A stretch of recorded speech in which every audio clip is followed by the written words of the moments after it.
안녕하세요. 맹꽁이 여사 124번째입니다. 124번째입니다. 제목이 토요일 우리 교회 바자회를 하다. 올해는 너무 가물어서 시골에서는 물 부족으로 피해가 많다고 한다. 연일 뉴스에서 나오고 있다. 요즘은 또 장마철이라 비가 자주 와서 다행이다.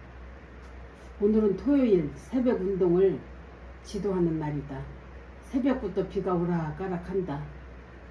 토요일 날만 기다리는 회원들이 있어서 그분들을 생각해서도 웬만하면 나가야 되겠기에 우산을 쓰고 산책이라도 하고 올까 하고 나가보니까 사람들이 나와 있지가 않았다. 그래서 혼자서 스트레칭을 하던 중에 비가 쏟아지기 시작을 한다. 오히려 집에 오려고 하는데 회원 한 분이 오고 있었다. 그분 하는 말이 비가 와도 할 수 있는 장소가 있다고 하면서 안내를 한다. 가보니까 잔디밭에 지붕이 있는 곳이었다. 그분은 세문학교에 다니는 권사님인데 그렇게도 내가 하는 운동을 좋아한다는 것이다. 토요일만 손꼽아 기다린다고 말을 한다. 그래도 10여 명이 모여서 운동을 1시간 10분 함께 했다. 장대비가 쏟아지는 아침 운동. 오늘은 정말 특별한 운동 시간이었다. 그리고 바자회 이야기다. 이번 8월 1일 날 우리 교회 청년들이 인도로 선교를 떠나는데 자금이 많이 부족하다고 하여 바자회를 했다.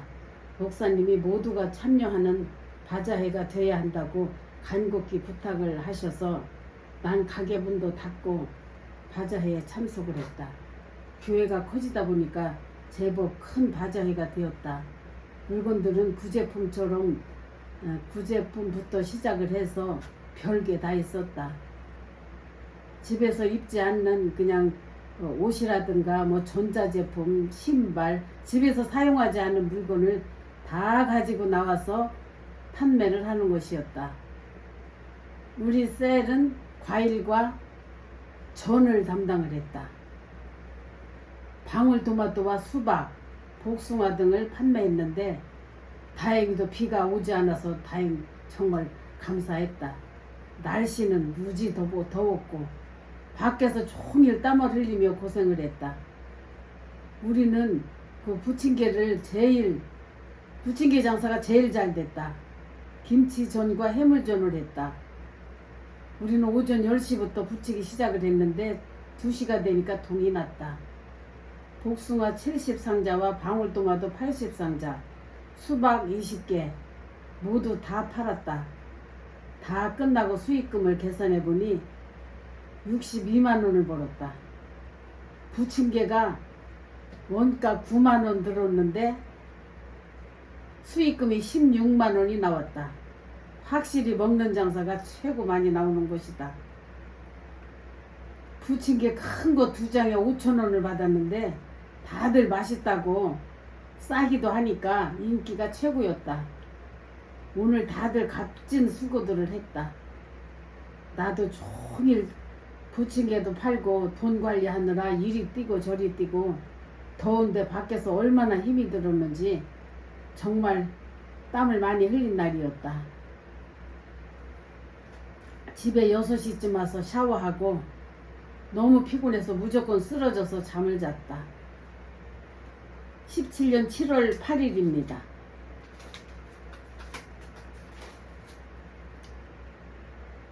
상혁이 딸 돌날. 동생 큰아들, 동생 손주지요. 그러니까 손주 돌날. 주일날이자 오후에 6시 30분에 상혁이 딸 돌잔치를 한다. 상이 애기 문제로 안 하려고 하다가 하게 되었다. 주일날이라 예배도 드리고 여전도 회의도 하고 차를 가지고 동생 집으로 가서 까치울역에서 언니 부부를 만나서 언니 부부를 태우고 상인의 집으로 먼저 갔다. 생각보다 상이가 의연하게 잘 버티고 있는 것 같았다. 다행이라고 생각했다. 상이에게 직접 상황 설명을 듣고 상이를 위해서 우리는 간절히 기도를 하고 돌잔치 행사장으로 갔다. 가까운 가족들만 초대했다고 한다. 어쩐 일로 막내 오빠가 올케랑 함께 행사장에 들어오기에 나는 얼른 뛰어나가서 오빠와 언니의 손을 잡고 어서 오시라고 인사를 하면서 팔을 잡았다. 그런데 이게 웬일인가? 올케가 안면을 싹 바꾸고 고개를 돌리면서 잡은 손을 확 비틀어서 빼는 것이었다. 나는 너무너무 당황했지만 손님들도 있고 해서 꾹 참고 버틸 수밖에 없었다. 원탁 테이블에서 우리 형제들끼리 삥 둘러앉아 있었다. 억지로 내가 입을 열어서 올케에게 다시 말을 했다.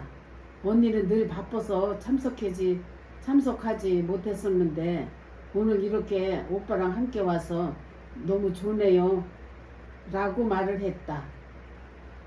올케는 한참 있다 하늘을 쳐다보더니 억지로 그래요 한다. 얼굴 표정하며 아주 얼굴에 찬소리가 내리듯이 눈길 한 번 주지 않는 것이었다.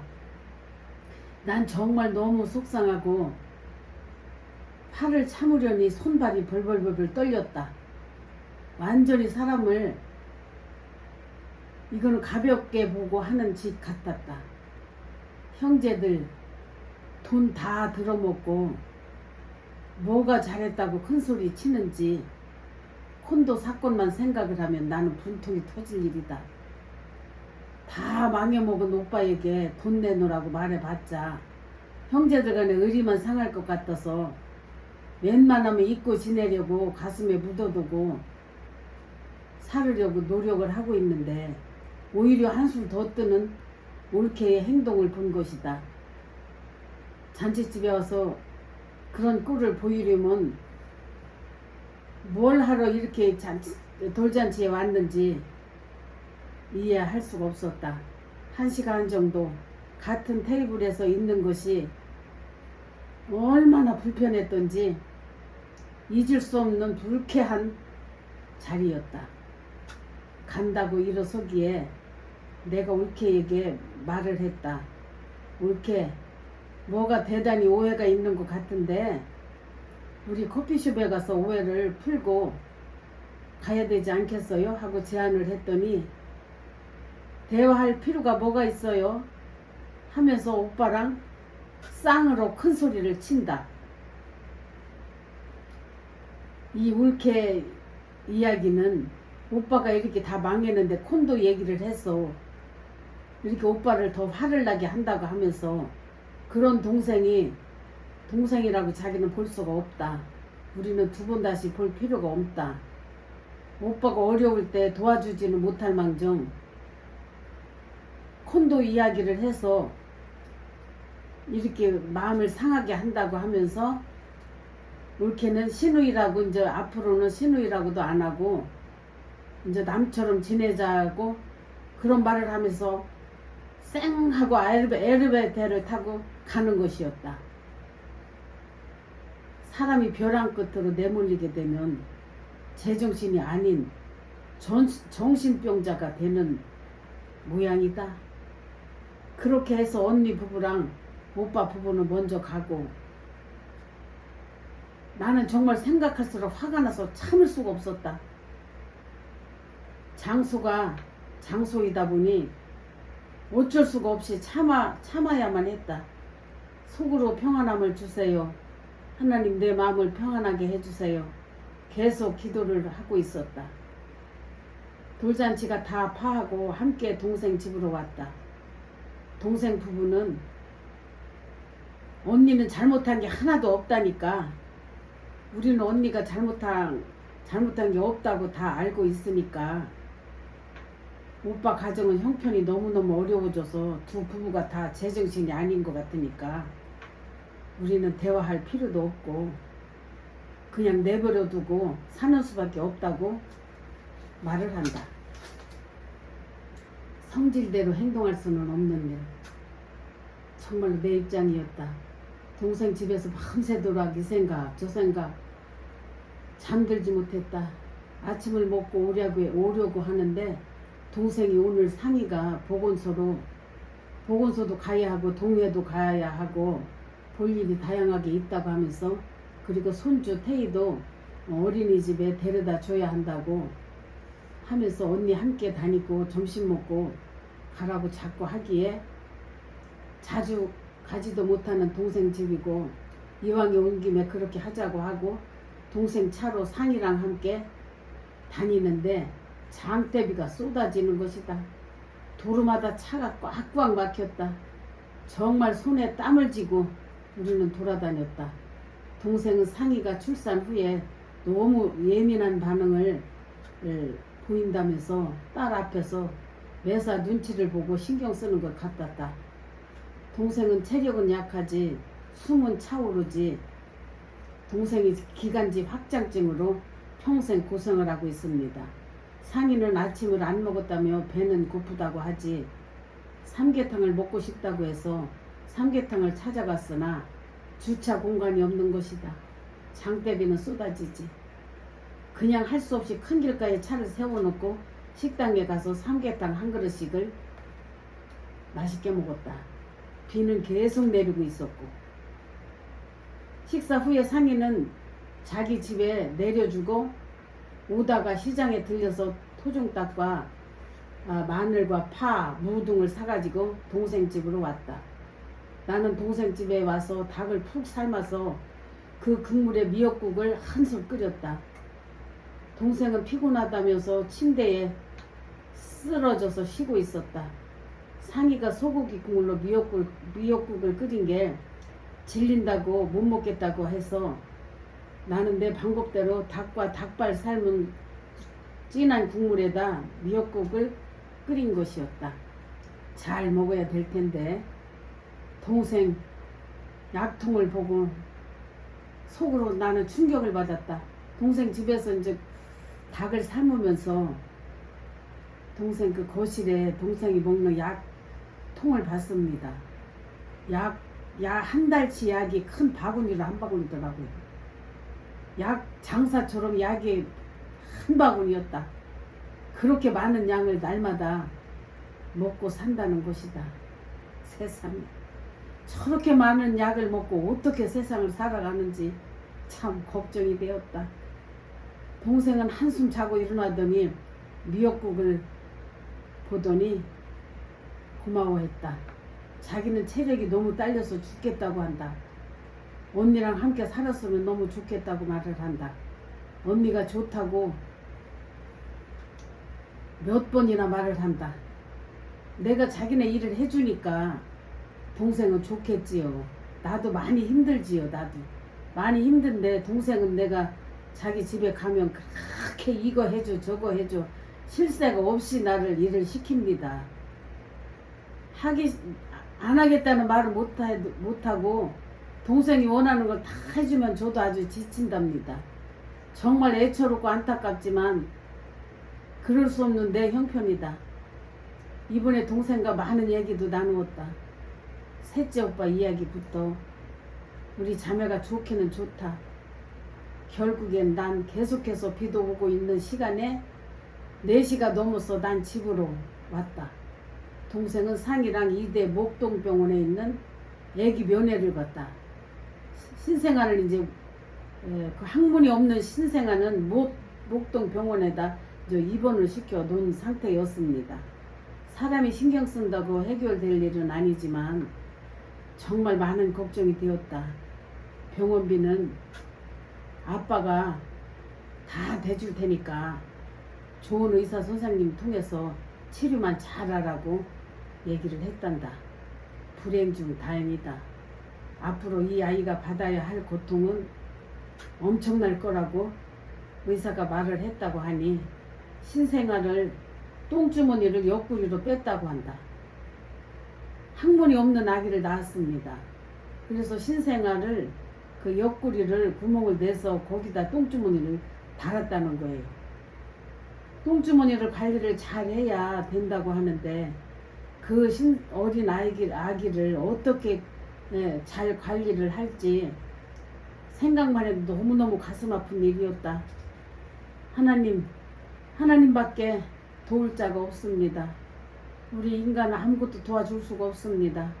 기도밖에 할 수 없습니다.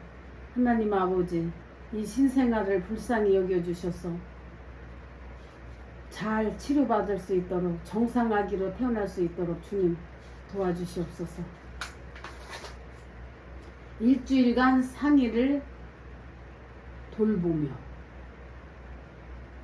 17년 7월 15일입니다. 아무리 생각을 해도 도움의 손길이 필요할 때에 도와줘야 될 것 같아서 기도하면서 많은 생각 끝에 내가 일주일만 도와줘야 되겠다 하는 생각으로 15일 날 가게 휴가를 내고 아침부터 상희에게 줄 여러 가지를 준비를 했다. 집에 있는 것부터 쑥떡과 옥돔, 과일, 우거지, 또 시장에 가서 각종 야채들을 사가지고 동생 집으로 가니까 동생 부부가 어찌나 반가워하던지 점심을 먹고 야채 10가지를 넣고 부침개를 부쳤다. 부침개를 부쳐가지고 막걸리 2병을 사들고 동생과 상인의 집을 갔다. 상이 부부가 많이 좋아한다. 애기 레아를 보니 너무나 귀엽고 이쁘다. 세상에 이렇게 예쁜 아기가 학문이 없다니. 한국인과 프랑스인 사이에서 난 아기는 정말 인형같이 이뻤다. 너무 이뻤다. 상인의 집에서 오는 길에 차에서 동생이 하는 말이 애기 낳고 처음으로 우리 사위가 웃었다고 하며 좋아한다. 우리가 부침개와 막걸리를 사가지고 가니까 사위가 처음으로 이제 웃었다고 합니다. 동생 집에서 첫날 밤을 자는데 장마철이라 천둥 번개와 함께 어찌나 비가 많이 내리던지, 그리고 이웃집에서 어느 개가 새끼를 낳는지 밤새도록 새끼 우는 소리로 잠을 잘 수가 없었다. 그때가 밤 2시쯤 되었다. 할 수 없이 동생이 경찰에 신고까지 했다고 한다. 그제서야 조용해지더라고 한다. 난 잠자리까지 뜬 데다가 잠을 한 잠도 못 잤다. 이튿날 16일날 일요일날이다. 아침 일찍 일어나서 사과와 당근즙으로 과일즙을 내서 한 잔씩 먹고 아침을 시작했다. 동생 남편이 어찌나 좋아하던지 내가 갈 때까지 아침마다 주스를 해달라고 한다. 과일 주스를. 주일 예배는 1시 반 예배로 드렸다. 동생 교회는 옛날 정통식으로 예배를 드리는데 우리 교회에서는 축제 예배를 드린다. 너무 비교가 되고 졸리운 예배였다. 우리 목사님은 부흥 강사처럼 막 외치는 식으로 이렇게 설교를 하시는데 동생네 교회는 조용히 설교 말씀을 하시니까 너무 저는 졸렸습니다. 그 이튿날 17일날 월요일날이다. 동생 남편은 새벽기도에 갈 때에 내가 또 당근 주스를 한 잔씩 해서 주었다.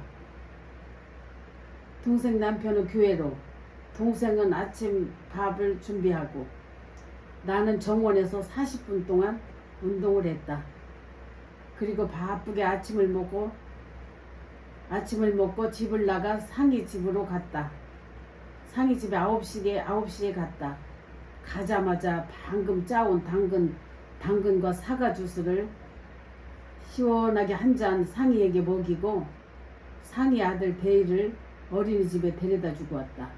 오는 길에 시장에 들려서 장을 봐가지고 집으로 와서 간단한 음식을 또 만들었다.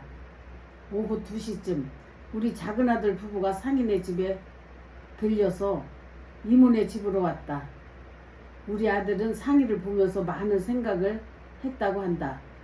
상황을 보니 무어라 위로의 말조차 할 수 없었다고 한다. 상희 말을 들어보니 너무 많이 힘들어하고 우울증까지 오는 것 같다고 말을 하더란다. 우리 아들은 아기도 중요하지만 상이와 프레드의 건강과 안정이 더 중요한 것 같다면서 엄마가 힘들어도 상이 곁에서 적극적으로 도와주셨으면 좋겠다는 말을 한다. 상이에게 예수님께 하듯 상이를 잘 섬기라는 것이다. 일주일 동안 그렇게 섬기고 오시라는 것이다. 그 이튿날 화요일부터는 상인의 집으로 산후 도우미를 자청해서 하기로 했다. 나도 큰맘 먹고 동생 집에서 자고 상인의 집으로 출퇴근을 한 것이다. 아침부터 가서 청소와 빨래, 식사 준비, 또 아기 돌보기, 산모 안마해주기, 이렇게 내 나름대로 최선을 다해서 도와주었다. 상이도 만족해 하는 것 같았다. 나는 정말 난생 처음으로 일을 해보는 것이었다. 너무너무 힘들었다. 그렇지만 이왕 돕는 거 잘 하자고 다짐을 하며 일체 내색을 하지 않았다. 동생은 몸이 안 따라주니까 무조건 한두 시간 있으면 쉬어야 하는 체질이다. 동생은 2시간 이상을 움직이지를 못한다. 환자인 것이다. 운전하고 대희 어린이집에 데려다 주는 일만 해도 굉장히 힘든 일이라는 것이다. 이튿날 수요일 날은 아기가 병원에 가는 날이었다. 동생이 운전을 하고 아기 데리고 상이랑 셋이서 이대 목동병원으로 갔다. 이곳 병원에서 마지막 검사를 하고 의사 선생님 면담을 하고 다음부터는 세브란스 병원에 가야 한다는 것이다. 병원에서 아기 옆구리 똥주머니가 터져가지고 얼마나 긴장을 했는지 모른다는 것이다. 병원 다녀와서 동생은 집에 가서 충전하고 난 상이 집으로 가서 상이 신랑 올 때까지 상이를 도왔다. 동생은 병원에 다녀온 것이 또 과로인 것이다. 동생은 그래서 집에 가서 쉬어야 한다는 것이다. 상이 신랑은 8시가 넘어서 제부가 날 데리러 와서 함께 동생 집으로 왔다. 상이 남편이 8시가 넘어서 집에로 와서 그때까지 제가 상이랑 같이 있다가 동생 남편이 날 데리러 와서 저는 그 차를 타고 동생 집으로 온 것이다. 나는 늦은 저녁을 먹고 어찌나 피곤한지 혼하게 잠을 잤다.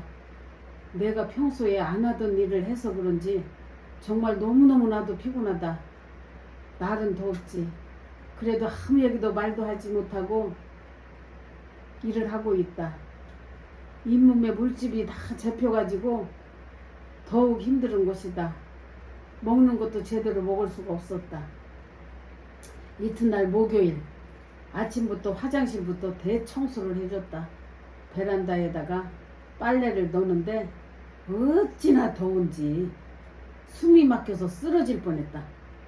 손바닥만한 애기 옷 한 다라를 건조대에 넣는데 널어도 계속 나오는 것이었다. 이제 조금은 일이 익숙해져서 일머리를 알아가는 편이다. 상이와 애기가 잘 때면 잠시 책도 보고 점심으로 떡을 조금 먹기도 하고 8시가 넘도록 있으려니까 어찌나 배가 고픈지 상이는 산모라도 어찌나 밥을 조금 먹는지 때마다 밥을 반 공기쯤 먹는다. 미역국도 아주 조금 먹는다. 우리 시대하고는 판이하게 다른 것이다. 우리는 밥도 한 사발, 미역국도 한 냄비씩 먹었었다. 우리 때는. 요즘 애들은 살찔까봐 애기 낳자마자 몸 관리를 하는 것이다. 날마다 해오는 반찬들 하나도 줄지가 않는다. 냉장고가 넘치고 있다. 냉장고가. 이날은 어찌나 배가 고픈지 내 인내의 한계를 느끼는 하루였다. 저녁에 집에 와서 비빔국수를 해서 맛있게 먹었다. 어찌나 피곤한지 입안도 너무 불편하고 샤워하고 나도 그냥 쓰러져 잤다. 그 이튿날 금요일날 오늘은 상인의 올케가 인사차 온다고 한다. 오후에는 상이 친구들이 놀러 온다고 했다는 것이다. 아침에 빨래와 청소만 해주고 동생이 김치를 담고 싶다면서 날 데리고 또 시장을 간다. 난 속으로 정말 힘들고 좀 서운한 생각이 들었다. 오늘은 쉬어야겠다 했었는데 또 김치를 담자고 하는 것이다. 동생은 언니가 도와줄 때 뭐든지 일을 하고 싶어 하는 것이다. 얼갈이와 열무 6단을 사가지고 또 고구마 줄기 큰 거 1단을 사가지고 왔다. 난 그런 걸 보기만 해도 너무너무 피곤했다. 그렇지만 꾹꾹 참고 내색하지 않았다. 종일 김치 담그고 고구마 줄기를 깐 것이다. 제가 이렇게 동생을 이렇게 내 몸이 괴롭고 힘들어도 말 한마디 하지 않고 동생 일을 다 도와주었습니다. 내 인생을 이렇게 산 것이 내가 정말 맹꽁이처럼 살았던 것 같아요. 힘들면 힘들다, 아프면 아프다 이런 말을 해야 되는데 동생은 나보다 더 힘들고 몸이 너무 연약하니까 동생 앞에서는 제가 아프다, 힘들다 이런 말을 하지를 못했던 겁니다. 김치도 맛있게 담가주고 고구마 줄기도 다 까서 반찬을 만들었다. 4시쯤 상이가 대희를 데리고 대희 또래가 있는 친구 집에 놀러 간다고 해서 부랴부랴 상인의 집으로 가서 아기를 돌보고 있는데 산모가 이제 큰 애를 데리고 그 이제 애기 친구 집에 이제 놀러 간 겁니다. 그때에 이제 저는 신생아를 이제 돌보고 있었습니다. 아기를 돌보고 있는데 어쩐 일로 상이 신랑이 일찍 퇴근해서 돌아왔다. 대화가 안 되는 프레드랑 한 공간에 있는 게 정말 이건 쉬운 일이 아니었다. 상이가 8시쯤 왔는데 동생과 나는 2시간 동안 정말 힘든 시간을 보내야만 했다. 2시간 동안 한 공간에 있으면서 프랑스 사회는 한국말을 못하고 한국의 장모님은 프랑스 말을 못하고 한 공간에 있으니까 대화를 할 수가 없는 것이었다. 외국 사회가 이런 어려움이 있다는 것을 동생은 말한다. 정말 겪어보니까 공감이 갔다.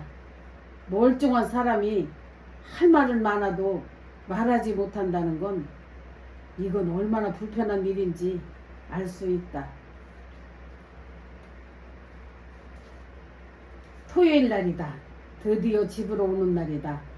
토요일과 일요일 날은 프레드가 집에 있으니까 안 와도 된다는 것이다. 아침을 먹고 천천히 동생과 산책 좀 하고 점심에 고기도 구워 먹고 오려고 했었는데 일이 계획대로 안 된다. 상혁이 아빠 고모의 자녀분 3남매가 상인의 집에 온다는 것이다. 동생 남편의 고모입니다. 고모. 목사님이 2분이나 오셨다. 고모의 자녀들이 목사님이시더라고요. 2분이나 오셔서 기도를 해 주신다고 한다. 나도 함께 가서 점심도 함께 먹고 가라는 것이다. 그분들은 11시 반까지 오신다고 한다. 동생은 냉장고 정리를 하면서 또 멸치 한 봉지를 내놓는다. 멸치를 다 다듬어서 멸치 조림을 해달라는 것이다. 동생과 둘이서 손님들 오실 때까지 냉장고 정리와 멸치볶음을 만들었다. 내가 가져올 반찬도 정리를 해서 내 차에 실어놓고 하여간 동생은 참 복이 많다. 생각할수록 동생은 복은 있다고 생각했다. 집안에 없는 게 없다. 뭐든지 넘쳐나는 것이다. 둘이 살면서도 한 달 생활비를 600만 원씩을 받는다는 것이다. 아쉬운 게 있다면 집안에서 넘치는 것들, 이 많은 먹을 거와 쓰지 않는 물건들을 어려운 이웃들과 나누면서 살았으면 얼마나 좋았을까. 나는 뭐든지 볼 때마다 그런 아쉬움이 있다는 생각을 했다. 아쉬움이 있었다. 동생은 욕심이 많은 건지 나눌 줄을 모르는 건지 몇 년씩 가지고 있다가 유통기한이 지나고 버려야 될 때쯤 해서 그때서야 언니 이거 줄게 먹을래요? 하는 것이었다. 나는 기분이 나빠도 나쁜 내색하지 않았다. 내색하지 않고 난 집으로 가져와서 버릴 건 다 버리고 먹을 수 있는 건 먹고 혼자 먹기 많으면은 이웃하고 나눠서 먹었다. 우리 동생이 이 점만 고쳐준다면 얼마나 좋을까. 세상엔 어려운 사람들이 얼마나 많은데 어려운 사람들의 입장을 너무 몰라주는 것만 같아서 아쉽기만 하다. 잘 사는 사람들은 주변에 다 잘 사는 사람만 있는 모양이다. 나는 내 주변에 전부 다 어려운 사람이다. 이게 다른 것이다. 하여간 동생 남편의 손님들이 오셨고 우리는 다 함께 상인의 집으로 갔다. 프레드는 데이 데리고 병원으로 갔다. 장을 봐온다고 나갔다는 것이다. 프레드가 부끄러움을 많이 탄다고 하더니 자리를 피한 것 같았다. 손님들 3분이 오셨는데 2분이 목사님이시라고 한다. 모두들 신실해 보였으며 2분이 기도를 해주셨는데 정말 위로의 기도가 되고 힘이 되는 기도였다. 상인은 눈물을 흘렸다. 다 마칠 때까지 프레드는 오지 않았다. 기도를 마치고 예약해 놓은 식당으로 가서 우리 누룽지탕을 맛있게 먹고 동생과 나는 조금 먼저 식당을 나왔다. 동생 집에 가서 냉동된 음식을 내 차에 싣고 집으로 왔다. 동생은 유통기한이 지난 음식들만 나에게 준 것이다. 나는 이때 많이 서운했었다. 그래도 내색하지 않았다.